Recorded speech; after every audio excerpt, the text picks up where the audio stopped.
While leaving police headquarters, an officer notices a suspicious vehicle illegally parked outside the police department and decides to investigate. Possible signal on. She's not opening the door. There's wine bottles open. Oh, well, I mean, we have a violation there by itself. Yeah. Just illegally parked in front of the PD. Ma'am, what's going on? I can't hear you. Well. Ma'am, just open the door for us. Right now we gotta talk to you, okay? Other button.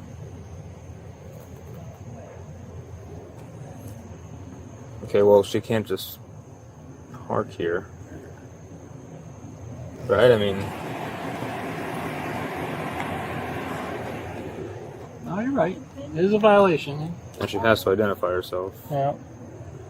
She doesn't want to identify herself. At this point, what you're seeing is a classic early-stage escalation in police procedure. The officers initially approach this situation as a simple parking violation, something that usually results in a warning or citation. But legally, once officers ask someone to identify themselves during a lawful investigation, refusing to comply can quickly raise suspicion and shift the situation into possible obstruction or resisting. Notice how the officers keep repeating the same instruction. Open the door. That's not accidental, it's deliberate. Officers are trained to give clear, repeated commands before escalating force. Meanwhile, the presence of open wine bottles inside the car raises another potential legal issue. An open container violation, which can suggest possible impairment. Here's a question for you watching. If you were in that car and officers approached calmly asking you to open the door, would you comply immediately, or would you be skeptical too? So, alright, then she's resisting. Rental car, yeah. Can you open the door? Please?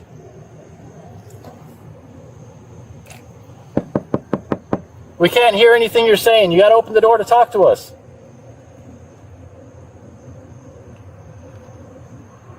Should I put spike strips under there in case she tries to flee? Yeah. In the front of the car? Ah, that's true. And it's, I think it's a rear-wheel drive car. I can stack mine. Double. No. Response to Victor 61, units of BP 1074. 10-4, 10-6. You open the door? 1026, show me out with 310. Yeah, you have to open the door at this point. You can't just ignore us and pretend that we're not here. You have to open the door. You're parked crazy at the police department. And we can't hear anything. We gotta figure out what's going on. We can't hear you. That's some good insulation in this vehicle. If you don't cooperate, we're gonna have to break the window. So. Now things are escalating quickly. The officers have reached the point where they're discussing breaking the window if she continues refusing to cooperate. Legally, this is a major step because breaking a window is considered use of force, and police typically only escalate to that level when a subject refuses lawful commands and there's a reasonable suspicion of a crime. Remember, from the officer's perspective, they've already identified multiple red flags. Illegal parking outside a police department, open alcohol containers, refusal to identify herself, and now a complete lack of cooperation. But here's where the tension builds, because from the driver's perspective, something seems deeply wrong. She's not responding the way most people would, and that raises a new question. Is she deliberately resisting, or is something else affecting her perception of the situation? Do you want to escalate it, or, you know?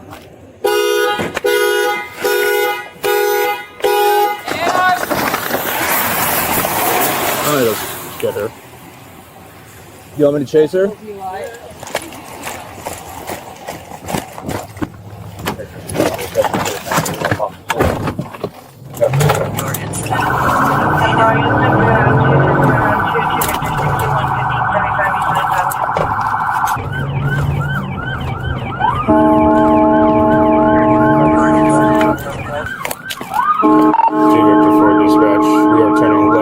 Harbor Drive, now heading southbound on Harbor Drive. Speeds are 15 miles an hour. Subject appears to be coming to a complete stop right outside City Hall.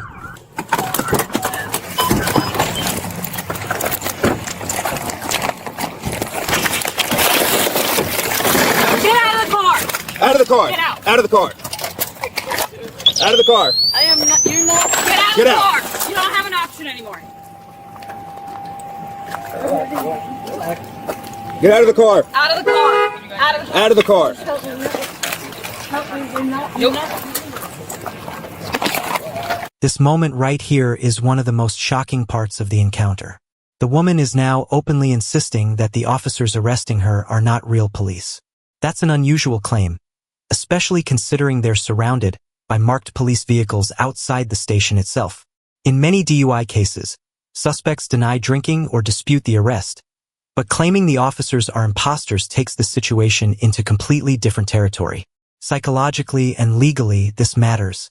When officers encounter behavior that seems irrational or disconnected from reality, they often have to consider the possibility of a medical issue or mental health crisis rather than simple intoxication. That's likely why you hear them mention EMS shortly after.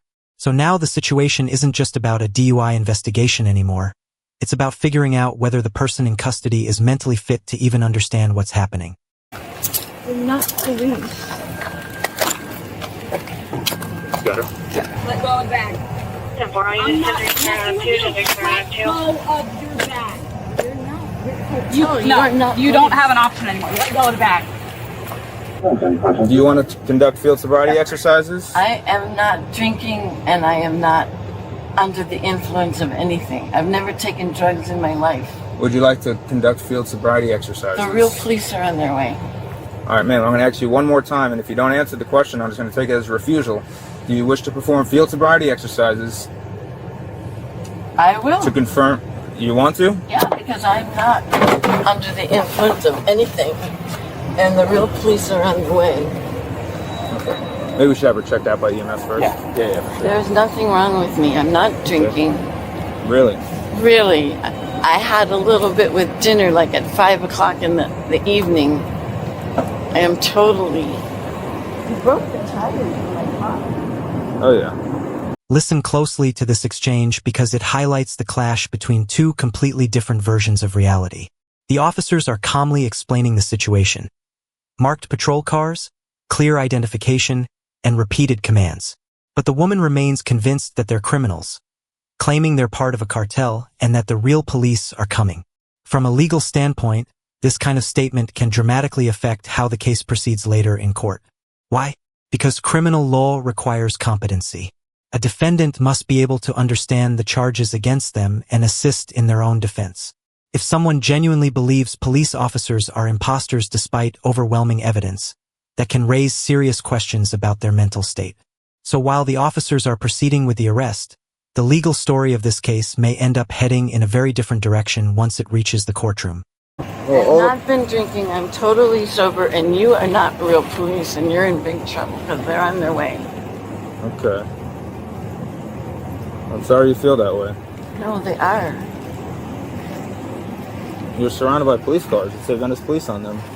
Doesn't matter. And you drove to the police station where we made contact with you. You're all cartel. None of you are police. And then You pulled me you'll out have... of there where the police asked me to stay. Okay. You'll have... I am sober. Okay, I understand. Don't do that. All right, face that way though. I don't need that. I've met all of you. You're cartel, and the real police are on the way. But for field sobriety test, we were going to do that after you guys checked her out. I'm fine. I'm completely lucid. I was there on purpose. And you've ruined a rental car, so you're going to be in big trouble. Yes, the rental car is ruined. You could have broken a major vein, and then you would definitely be in jail yourself, because I have done nothing wrong.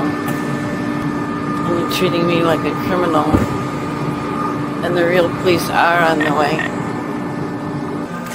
All right, Julie, once again, you're going back on here. You were under arrest for DUI, okay, as well as fleeing to elude, resisting. Here we finally hear the formal charges being listed. DUI, fleeing or eluding police, resisting an officer, and multiple traffic violations. That's a serious stack of charges for what started as a parking violation. Fleeing and eluding alone can carry significant penalties, especially if police believe the driver intentionally tried to escape. And remember, the spike strips used earlier disabled the car's tires, which shows officers believed there was a real possibility she might attempt to drive away. But pay attention to the woman's repeated statements about being sober and lucid.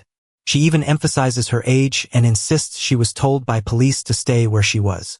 Moments like this often become key evidence later in court, because attorneys will analyze whether her statements show confusion, intoxication, or signs of a deeper psychological issue. As well as a plethora of other civil traffic infractions, okay? Stop reading on us. I have no... Reckless driving. You can open the container right there in your car. Yes, I live in the car. Okay. Everything that I You can't have. have no Great. container in your car. It's this way. That was not. Oh, you want to get the seatbelt, Rachel? Yeah, I'll grab it. No alcohol. If you keep doing that. You have to know there's no alcohol on my room. Okay. They're almost here, the real police. I can't balance with them. Okay, go ahead, go. I got an injured arm. However you got to get in, go ahead. You're in so much trouble. So I've been told. I'm sober. I'm lucid. I'm almost 70. You get me where the police told me to stay, you're in really big trouble. All right, And here's where the legal twist comes in. After the arrest and charges were filed, including DUI, fleeing police, and resisting, Julie's defense team made a significant move in court. They filed a motion suggesting she was incompetent to proceed, meaning she may not have been mentally capable of understanding the legal process or assisting in her defense. The court ordered a psychological evaluation, and in August 2025, Judge Donna Padar ruled that she was incompetent to stand trial. That ruling changes everything. When someone is found incompetent, the focus shifts from punishment to treatment and monitoring. The case may be paused, dismissed, or placed under ongoing supervision while mental health evaluations continue. And according to court records, those evaluations were still being filed as recently as February 2026, meaning authorities are still monitoring the situation. So what do you think about this case? Was this simply a DUI situation that spiraled out of control? Or was this a clear sign of a mental health crisis from the very beginning? Let us know your thoughts in the comments below. And if you found this case as shocking as we did, make sure to hit that like button, share this video with a friend, and don't forget to subscribe for more jaw-dropping courtroom breakdowns. I go inside the jail now.